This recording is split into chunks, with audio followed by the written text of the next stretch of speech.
Welcome. Today we're reading the Chapter A Battle for Freedom of the novel Tarzan and the Ant-Men. Last time, Tarzan's son Korak grew increasingly worried about his father's disappearance and led a search through the jungle, but they found no trace of him. Meanwhile, Tarzan, trapped in a hidden chamber, discovered that the voice they heard belonged to the beautiful yet cunning Princess Janzara, who took advantage of the situation to try and entrap him. As Tarzan attempted to escape with the princess, a confrontation ensued, leading to chaos with Janzara and Korak's companion Talaskar fighting, while Tarzan faced the threat of giant cats in the depths of the chamber. As Tarzan and Commodore Florenzel realized that Talaskar and Janzara lay exposed to the savage assault of the hungry beasts, they both sprang quickly toward the two girls. As had been the case when Commodore Florenzel had shot into the pit, the cats were startled by the sudden appearance of these two new humans, and in the first instant of their surprise had leaped again to the far end of the chamber. Janzara had lost her dagger, as the two girls had fallen into the shaft, and now Talaskar saw it lying on the floor beside her. Releasing her hold upon the princess, she seized the weapon and leaped to her feet. Already Tarzan and Commodore Florenzel were at her side, and the cats were returning to the attack.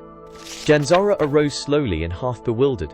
She looked about, terror disfiguring her marvelous beauty, and as she did so, the man in the adjoining chamber saw her. "Janzara!" he cried. "My princess, I come!"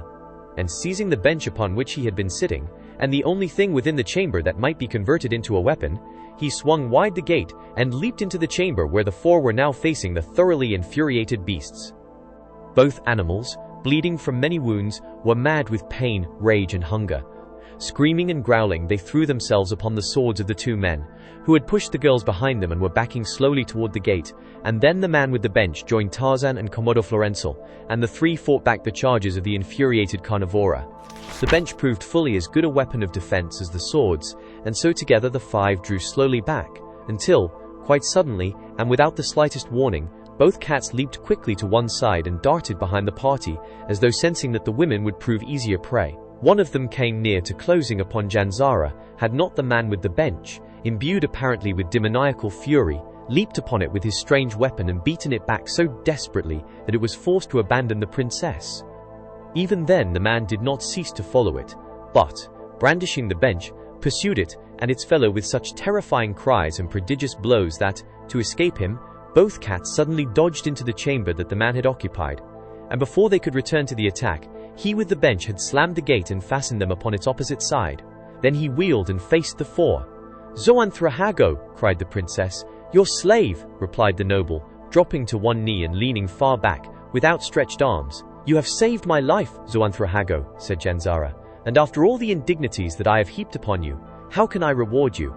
"I love you, princess, as you have long known," replied the man. "But now it is too late, for tomorrow I die by the king's will. El Camoel Hago has spoken. And even though you be his daughter, I do not hesitate to say his very ignorance prevents him ever changing a decision once reached." "I know," said Janzara. "He is my sire, but I love him not. He killed my mother in a fit of unreasoning jealousy. He is a fool, the fool of fools." Suddenly she turned upon the others. "These slaves would escape, Zoanthrahago," she cried. "With my aid they might accomplish it. With their company, we might succeed in escaping too, and in finding an asylum in their own land. If any one of them is of sufficient power in his native city," replied Zoanthrahago. "This one," said Tarzan, seeing a miraculous opportunity for freedom, "is the son of Adendrahakis, king of Trahanadalmakus, the oldest son, and Zertolosto." Janzara looked at Tarzan a moment after he had done speaking. "I was wicked, Zoanthrol," she said, "but I thought that I wanted you, and being the daughter of a king, I have seldom been denied aught that I craved." And then to Talaskar, "Take your man, my girl, and may you be happy with him." And she pushed Talaskar gently toward the ape-man.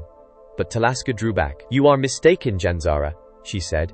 "I do not love Zoanthrol, nor does he love me." Commodore Florenzel looked quickly at Tarzan, as though expecting that he would quickly deny the truth of Talaskar's statement. But the ape-man only nodded his head in assent. "Do you mean," demanded Commodore Florenzel, "that you do not love Talaskar?" And he looked straight into the eyes of his friend. "On the contrary, I love her very much," replied Tarzan. "But not in the way that you have believed, or should I say feared. I love her because she is a good girl and a kind girl and a loyal friend, and also because she was in trouble and needed the love and protection which you and I alone could give her. But as a man loves his mate, I do not love her, for I have a mate of my own in my country beyond the thorns." Commodore Florenzel said no more, But he thought a great deal. He thought of what it would mean to return to his own city, where he was the Zertolosto, and where, by all the customs of ages, he would be supposed to marry a princess from another city. But he did not want a princess, he wanted Talaska, the little slave girl of Veltopismachus, who scarcely knew her own mother, and most probably had never heard that of her father, if her mother knew it. He wanted Talaska, but he could only have her in Trojana-Dalmacus as a slave.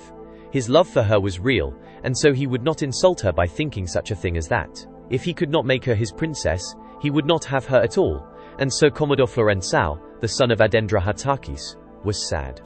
But he had none too much time to dwell upon his sorrow now, for the others were planning the best means for escape. "The keepers come down to feed the cats upon this side," said Zoanthrohago, indicating a small door in the wall of the pit opposite that which led into the chamber in which he had been incarcerated. "Doubtless it is not locked either," said Janzara, "for a prisoner could not reach it without crossing through this chamber where the cats were kept." "We will see," said Tarzan, and crossed to the door. A moment sufficed to force it open, revealing a narrow corridor beyond. One after another, the five crawled through the small aperture, and following the corridor ascended an acclivity, lighting their way with candles taken from the den of the carnivora. At the top, a door opened into a wide corridor, a short distance down which stood a warrior, evidently on guard before a door. Janzara looked through the tiny crack that Tarzan had opened the door and saw the corridor and the man. "Good!" she exclaimed. "It is my own corridor, and the warrior is on guard before my door. I know him well. Through me he has escaped payment of his taxes for the past 30 moons. He would die for me. Come.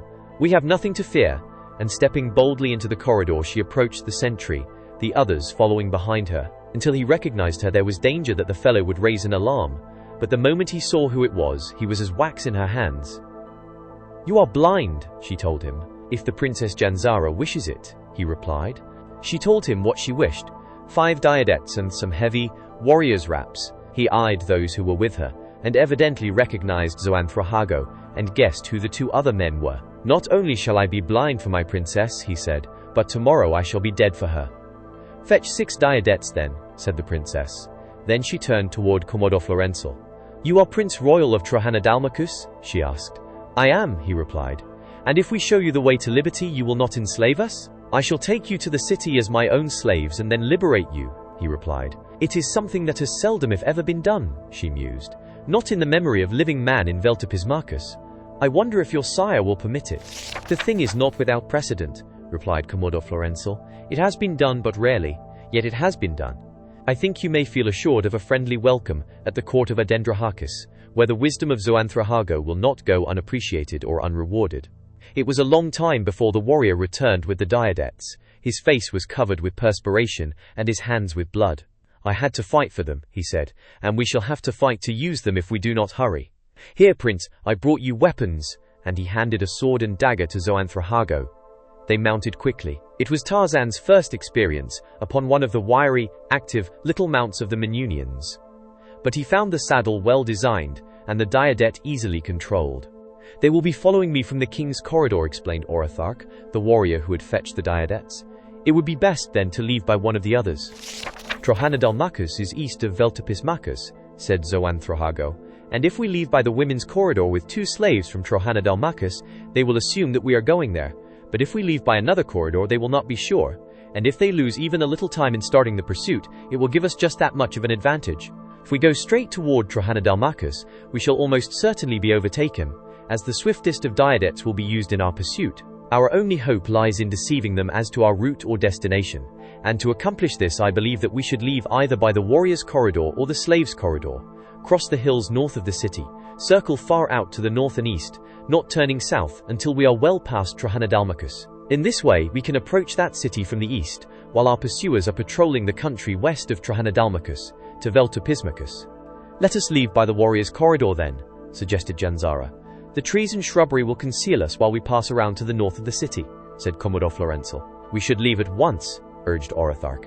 "Go first then with the princess," said Zoanthrohago, "for there is a possibility that the guard at the entrance will let her pass with her party.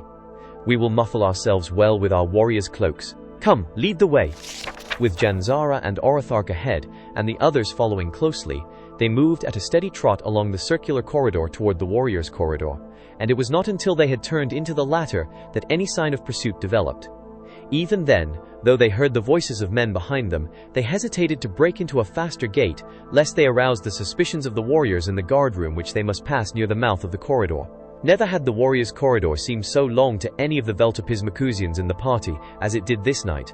Never had they so wished to race their diadettes as now, but they held their mounts to an even pace that would never have suggested to the most suspicious that here were 6 people seeking escape, most of them from death. They had come almost to the exit when they were aware that the pursuit had turned into the warriors' corridor behind them, and that their pursuers were advancing at a rapid gait. Janzara and Orathark drew up beside the sentry at the mouth of the corridor as he stepped out to bar their progress. "The Princess Janzara," announced Orathark. "Aside for the Princess Janzara."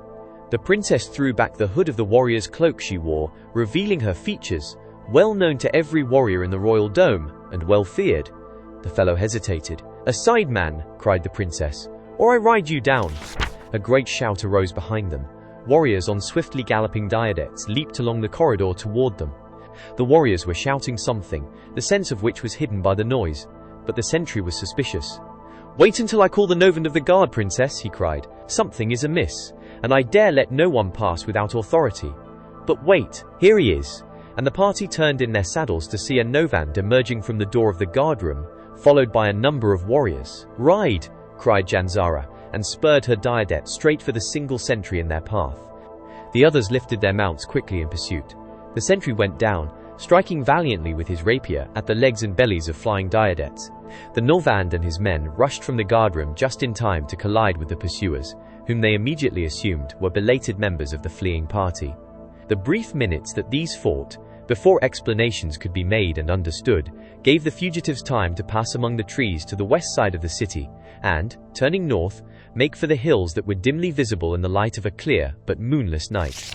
Orathark, who said that he knew the hill trails perfectly, led the way, the others following as closely as they could, Commodore Florenzel and Tarzan bringing up the rear. Thus they moved on in silence through the night, winding along precipitous mountain trails, leaping now and again from rock to rock where the trail itself had been able to find no footing, sliding into dank ravines, clambering through heavy brush and timber along tunnel-like trails that followed their windings, or crept up their opposite sides to narrow ridge or broad plateau. And all night long no sign of pursuit developed. Came the morning at last, and with it, from the summit of a lofty ridge, a panorama of broad plain stretching to the north, of distant hills, of forests and of streams. They decided then to descend to one of the numerous park-like glades that they could see nestling in the hills below them, and there rest their mounts and permit them to feed, for the work of the night had been hard upon them. They knew that in the hills they might hide almost indefinitely, so wild and so little travelled were they. And so they went into camp an hour after sunrise in a tiny cup-like valley surrounded by great trees, and watered and fed their mounts with a sense of security greater than they had felt since they left Veltopismacus. Orathark went out on foot and killed a number of quail, and Tarzan speared a couple of fish in the stream. These they prepared and ate, and then, the men taking turns on guard, they slept until afternoon, for none had had sleep the night before. Taking up their flight again in mid-afternoon, they were well out upon the plain, when darkness overtook them. Commodore Florenzel and Zoanthrahago were riding far out upon the flanks, and all were searching for a suitable camping place.